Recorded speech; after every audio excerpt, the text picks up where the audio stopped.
Video games are all the same.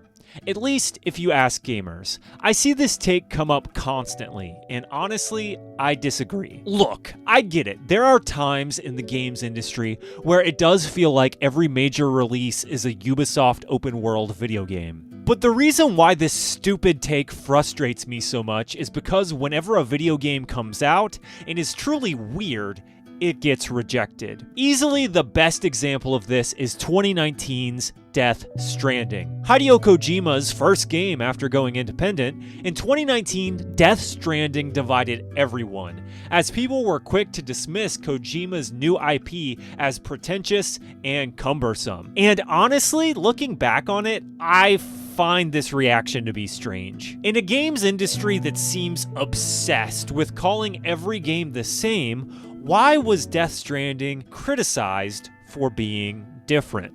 Death Stranding is a phenomenal video game because it is Kojima unleashed, as he, in 2019, created possibly the weirdest, most interesting game I've ever played. I believe video games are the best artistic medium. Because of their interactive nature, truly anything can be a game if the idea is good enough. I mean, what other medium could I Am Bread exist in? But Death Stranding is an IP that truly only works because it is a video game. Think of the concept on paper. Nothing here should work. Who would want to spend 100 hours slowly trudging through terrain, carrying packages and a baby? But because Death Stranding is interactive, everything is gamified to the point of being ridiculously engaging. Rather than thinking of the best way to combo off a dude, like in an action game, the gameplay involves looking at the terrain, finding the best path forward as you hike to deliver packages. The environment itself becomes a boss. How do you climb that mountain? What tools will you bring with you to find the most efficient route and conquer that mountain? In a nutshell, Death Stranding is this intricate hiking simulator that I never knew I wanted. Unlike so many video games that resort to combat and violence to keep the player engaged, Death Stranding takes a more contemplative approach. Rather than conquering enemies, the game is more about conquering the wilderness, taming the wilderness by building roads and zip lines to streamline navigation. The reason why Death Stranding is so satisfying is because the gameplay loop involves making getting through the environment easier. You'll enter a brand new area, nothing is online, and you have to pack in your tools to navigate the terrain effectively, relying only on ladders and climbing hooks. But then you bring more and more outposts online, and the world is suddenly populated with other people's creations, making navigation easier. Because these structures made by other people online stay in your world, you then collaborate with others, creating efficient trucking routes through the environment. Death Stranding is a brilliant asynchronous multiplayer game because it involves collaborating with other players, using the things that they have built to be the most efficient delivery man. And while there is combat in the game, it really isn't about that. Ultimately, Death Stranding as a whole is about exploring a harsh terrain and overcoming it with the help of the community. This gives the player a sense of accomplishment as they overcome treacherous terrain with other people online. And oh, the music is phenomenal.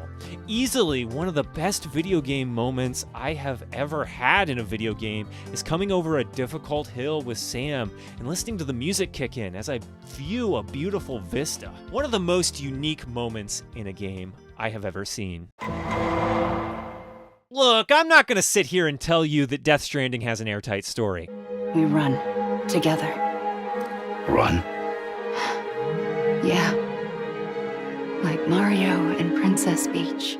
But what I love about the story is it is Kojima unleashed with his avant-garde, on-the-nose writing, and I kind of love that. I kind of love how corny Death Stranding is. In an industry where so much of video game writing feels the same and created by a committee, Death Stranding's narrative feels like a breath of insane fresh air. The basic setup is this. Humans figure out that there is a space between life and death called the beach. Ghosts from the other side cross over and bring about the end of the world.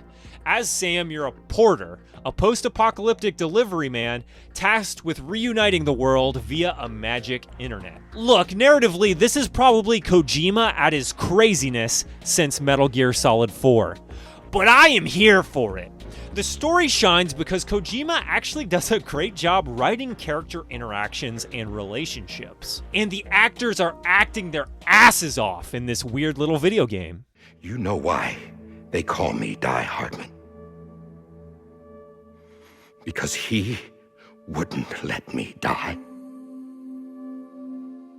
He brought my sorry ass back home every time. And I loved him.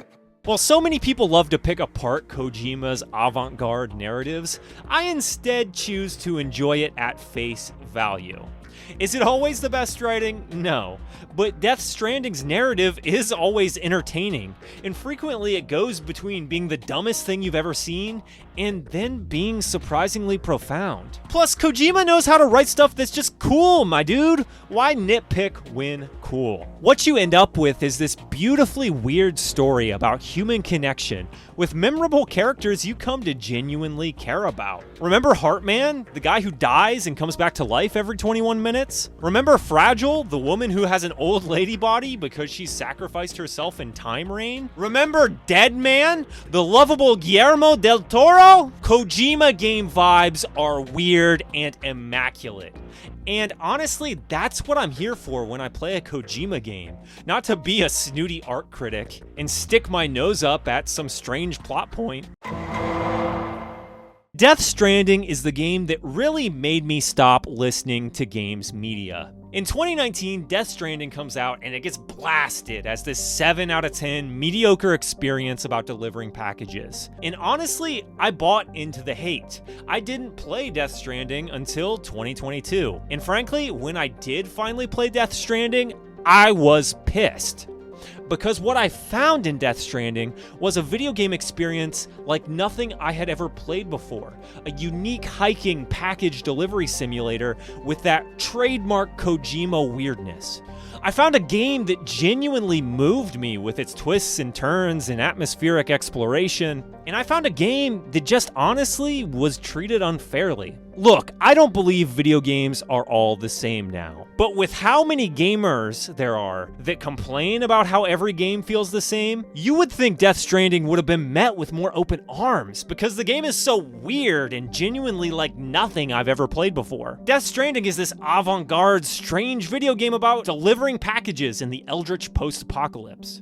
It's a single-player game that's about collaboration with others online, using the items that other people leave you. And as corny as it may sound, these ideas of collaboration and coming together are executed beautifully through these gameplay systems. As Sam is connecting America, you are connecting with other players, using bridges and roads that they've built, but also providing them with items to help on their journey. It's an asynchronous multiplayer experience that I don't think I've ever played before. Ultimately, the reason why I am drawn to video games is because they are interactive in nature. This interactivity can make them so many different things. A weird game like Death Stranding or Octodad is just as valid as The Last of Us. This interactivity can provide setups for really any story, and Death Stranding exemplifies this to a T. Is Death Stranding a clunky, weird hiking postman simulator? Yes. But is it also one of the most unique experiences I have ever played? Also yes. Death Stranding is what I love about video games, a unique experience that truly can only be accomplished in this medium because of its interactivity. Remember, this channel is home to stinky opinions. Love what you saw? Hate what you saw? Drop a comment down below. And why not subscribe if you enjoyed the show? Thanks for me, Stanky, the CEO.